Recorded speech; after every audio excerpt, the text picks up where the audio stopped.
Fernando Luján renunció al apellido de su famosa familia, la dinastía Soler, por un secreto que guardó durante años. Pero había algo más oscuro. Su madre Mercedes Soler murió en circunstancias misteriosas, y las sospechas siempre apuntaron a su propio padre, Alejandro Ciangherotti. El actor de más de 100 películas cargó con este trauma toda su vida. Hoy te revelo la verdad detrás del cambio de nombre, la traición familiar que jamás perdonó, y el dolor que ocultó bajo los reflectores. Fernando Luján nunca quiso hablar del día en que perdió a su madre. Mercedes Soler, la mujer que le heredó el apellido más poderoso del cine mexicano, murió cuando él apenas comenzaba a entender qué significaba pertenecer a esa familia. Pero lo que nadie sabía es que detrás de ese apellido glorioso, se escondía una tragedia que marcaría para siempre al niño que todos veían actuar. Fernando nació en Bogotá, Colombia, en 1941, durante una gira teatral de sus padres. Alejandro Ciangherotti, su padre, era un actor argentino de temperamento explosivo y celos enfermizos. Mercedes Soler era la única mujer entre los 5 hermanos de la dinastía. Andrés, Fernando, Domingo, Julián y ella, los pilares de la época de oro del cine mexicano. Mercedes había heredado el talento familiar, pero también algo más, la belleza y el carisma que volvían loco a Alejandro. Un amor obsesivo que pronto se convertiría en prisión. Cuando la familia regresó a México, el pequeño Fernando fue iniciado en el teatro a los 7 años con la obra Mariela de Benito Pérez Galdós. El director Julio Bracho lo vio actuar y lo llevó al cine en 1947 con La Cobarde. Un niño prodigio nacía frente a las cámaras, con los genes Soler corriendo por sus venas. Pero en casa, las cosas no eran tan brillantes como en la pantalla. Porque mientras Fernando conquistaba el cine, en su hogar se gestaba un drama que terminaría en tragedia, y en un silencio que duraría décadas. Mercedes Soler murió en circunstancias que nunca fueron completamente aclaradas. Las versiones oficiales hablaron de un accidente, de complicaciones repentinas. Pero los rumores en el medio artístico siempre señalaron a Alejandro Ciangherotti. Se decía que en un arrebato de celos, de esa ira que todos conocían, algo terrible había ocurrido entre esas 4 paredes. Los hermanos Soler, poderosos y conectados, habrían optado por el silencio. Proteger el apellido era más importante que la justicia por su única hermana. Y el pequeño Fernando quedó atrapado en medio, huérfano de madre, con un padre sospechoso, y 4 tíos que prefirieron ocultar la verdad antes que vengar a su hermana. Fernando jamás lo confirmó públicamente. Pero años después, cuando ya era un actor consagrado, reveló algo que muchos interpretaron como una respuesta. Decidí cambiar mi apellido porque no quería cargar con el peso de lo que representaba. No todos los legados son bendiciones. Huérfano de madre y con un padre del que prefería distanciarse, Fernando quedó bajo la órbita de sus tíos, Andrés, Fernando, Domingo y Julián Soler. Los 4 hermanos de Mercedes manejaban la industria del cine como un imperio familiar. Eran los reyes de la época de oro. En teoría, debían proteger al hijo de su única hermana. En la práctica, lo ignoraron. Lo que estaba por descubrir sobre sus 4 tíos lo haría renunciar al apellido que millones envidiaban. Fernando Soler y Andrés Soler, los más influyentes de los hermanos, tenían su propio instituto de actuación, repartían papeles, decidían quién brillaba y quién no en el cine mexicano. Y Alejandro Ciangherotti, el padre de Fernando, a pesar de ser el viudo de Mercedes y un actor respetado, era sistemáticamente ignorado. ¿Era castigo silencioso? ¿Sabían los 4 hermanos Soler lo que realmente le había pasado a su única hermana y esta era su forma de venganza cobarde? ¿O simplemente preferían enterrar el escándalo aunque significara abandonar al hijo de Mercedes? Nunca lo sabremos. Pero el resultado fue devastador para el joven Fernando. Me molestaba mucho que mi tío Fernando llamara a muchos otros actores y no llamara tanto a mi papá, quien además de ser su cuñado era un excelente actor, confesó Fernando Luján en una entrevista años después. Eso hizo que estuviera un poco en contra de ellos y además que no quisiera entrar a su instituto. Pero no era solo una cuestión profesional. Era algo mucho más profundo y doloroso. Los 4 hermanos varones habían dejado sola a Mercedes. No la habían protegido del temperamento de Ciangherotti. Y cuando ella murió en circunstancias sospechosas, eligieron el silencio. Para Fernando, eso era imperdonable. Sus tíos habían antepuesto el apellido Soler a la vida de su propia hermana. Y ahora, tenían el descaro de tratarlo como un recordatorio incómodo. El joven actor comenzó a ver cómo sus 4 tíos repartían oportunidades entre protegidos y favoritos mientras su padre, viudo y marcado, era dejado de lado. Pero más que rabia hacia su padre, Fernando sentía desprecio por sus tíos, los hombres que no defendieron a su madre cuando estaba viva ni le hicieron justicia después de muerta. Y entonces tomó la decisión más rebelde de su vida: renunciar al apellido que su madre amaba, pero que sus 4 hermanos habían manchado con cobardía. En plena juventud, cuando su carrera comenzaba a despegar, Fernando Ciangherotti Soler hizo algo impensable en esos años: cambió su apellido. Dejó atrás tanto el Ciangherotti del padre que posiblemente mató a su madre, como el Soler de los 4 tíos cobardes que la abandonaron. Eligió Luján.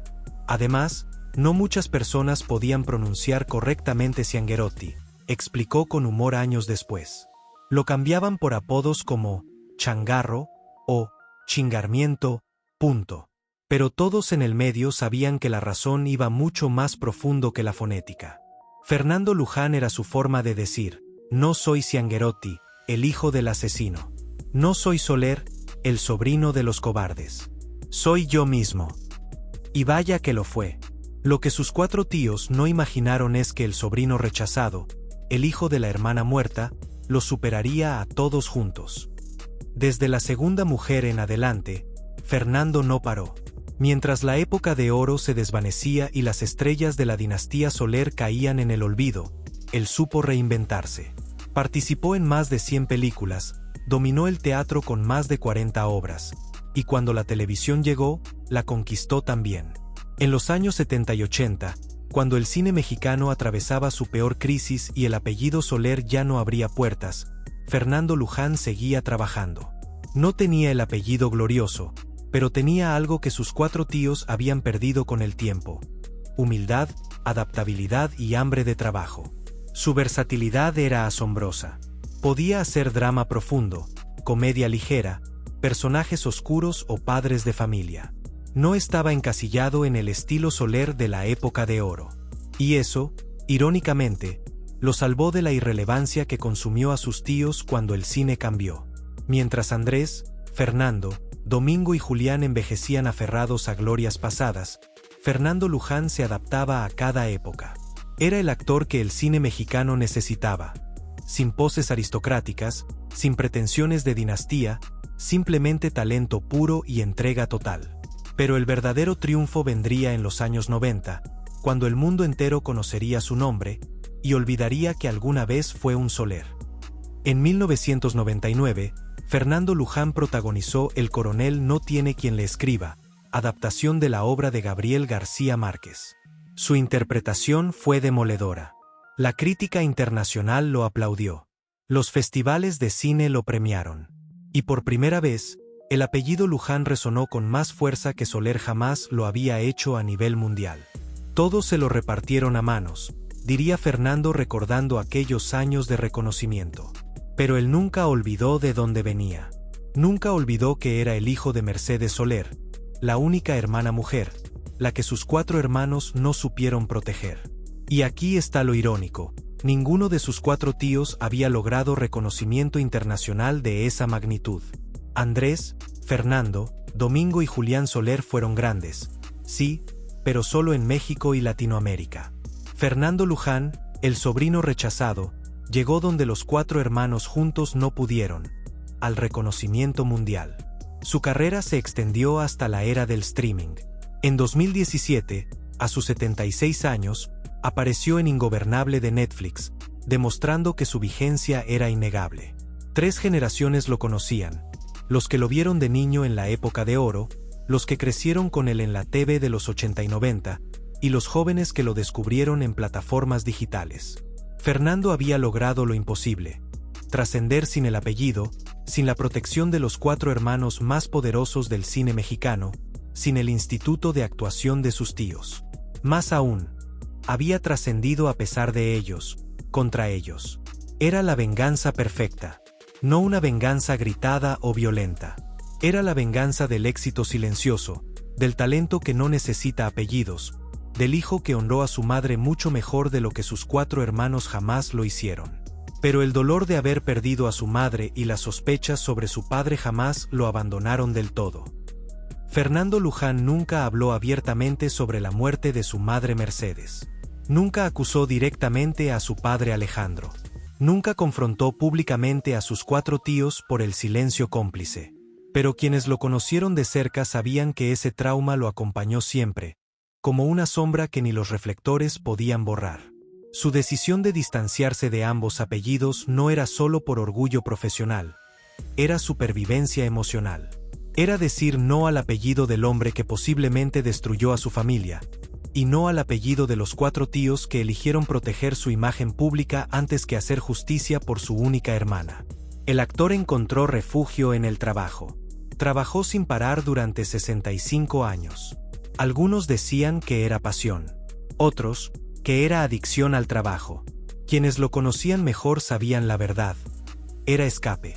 Una forma de no pensar, de no recordar, de no enfrentar las preguntas sin respuesta que lo perseguían desde niño. ¿Qué pasó realmente esa noche con Mercedes? ¿Por qué sus 4 hermanos no hicieron nada? ¿Sabían la verdad y la ocultaron? ¿O genuinamente no supieron y prefirieron no investigar? Su afición al cigarro se volvió legendaria en el medio.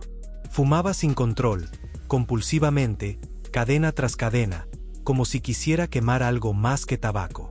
Como si quisiera consumirse antes de que los recuerdos lo consumieran a él. Y eventualmente, ese hábito autodestructivo le pasó factura. Desarrolló EPOC, enfermedad pulmonar obstructiva crónica, que lo fue debilitando año tras año. A pesar de las advertencias médicas, Fernando no dejaba de trabajar ni de fumar. Era como si no pudiera detenerse, como si parar significara quedarse a solas con los fantasmas de su infancia, con la imagen de su madre Mercedes, con las preguntas que nunca obtendrían respuesta. En sus últimos años se retiró a Puerto Escondido, Oaxaca, lejos del bullicio de la Ciudad de México, lejos de los estudios donde comenzó de niño de la mano de su madre, lejos de los lugares que guardaban recuerdos de Mercedes. Allí, frente al mar y el silencio del Pacífico, encontró algo de paz, o al menos, una soledad tranquila donde los recuerdos dolían menos. El 11 de enero de 2019, Fernando Luján murió en su hogar debido a complicaciones respiratorias por el EPOC. Tenía 77 años. Su muerte conmocionó al medio artístico mexicano e internacional. Colegas, directores, amigos y miles de admiradores lo despidieron como lo que era, una leyenda que se construyó a sí misma. Pero lo más revelador fue lo que no se dijo en su funeral. Nadie mencionó a los Soler. Nadie habló de la dinastía de sus 4 tíos. Nadie recordó que era el hijo de Mercedes, la única hermana de los Soler, la mujer que murió en el misterio. Todos recordaron únicamente a Fernando Luján, el hombre que se construyó a sí mismo a pesar del apellido, no gracias a él. Sus hijos, Fernando y Pablo Luján, siguieron sus pasos en la actuación. Y ellos sí llevan con orgullo el apellido que su padre eligió para liberarse. Porque Fernando no les heredó una dinastía de la época de oro manchada de secretos y cobardías. Les heredó algo más valioso, un apellido limpio, construido con esfuerzo propio, libre de fantasmas y traiciones. Fernando Luján demostró que los apellidos no hacen a las leyendas, y que a veces las leyendas tienen que nacer matando el apellido que las aprisiona. Que el talento verdadero no necesita dinastías de 4 hermanos poderosos ni silencios cómplices. Y que el mayor acto de amor hacia una madre muerta no es honrar el apellido de quienes la abandonaron, sino tener el coraje de abandonarlo y construir uno nuevo. Renunció a ser un Soler. Renunció a ser un Ciangherotti. Y se convirtió en Fernando Luján, el actor que no necesitó apellido para ser inolvidable, que construyó su legado sobre las cenizas de los secretos familiares que otros prefirieron ocultar, y que honró a su madre Mercedes mejor que sus 4 hermanos juntos. La verdad sobre la muerte de Mercedes Soler murió con quienes la conocieron. Pero el legado de su hijo vive para siempre, bajo el nombre que él mismo eligió, libre al fin.